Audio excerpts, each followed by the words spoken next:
Hey guys, check this out. We got this old chicken shed here that has been converted into a little workshop. Use the inside, do a little bit of framing, and put a low headroom door in here.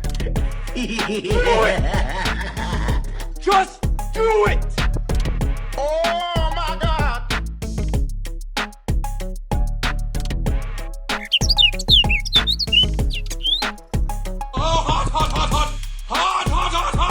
There's what it looks like. Yes, obviously we got to put some flashing on the outside and, you know, put the door trim on it. Let's go on inside and take a look.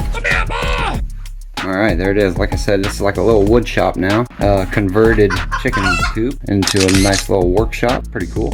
Yeah, this is a 7 wide by 6'6". Low headroom. Sorry, I had to duck. I hit my head on that thing about 6 times today. And we did have to cut just a little bit of the rafters out. Kind of had to do a little retrofit up here. Had to cut this board out so that way I could get the drum up as high as possible.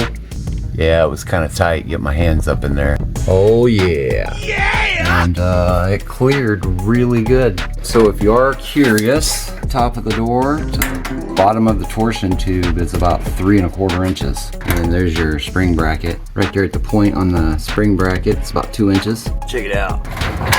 Aha. Plenty of room over here. And like I said, we'd cut just a little bit out. Skims right by. There's the next one. That was close. And last but not least, fits right in there. All right, here we go. It's open.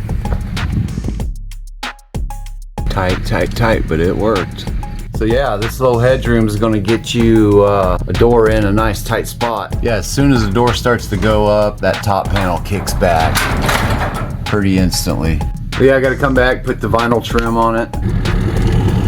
That's it for the little chicken house door. All right, thanks for watching.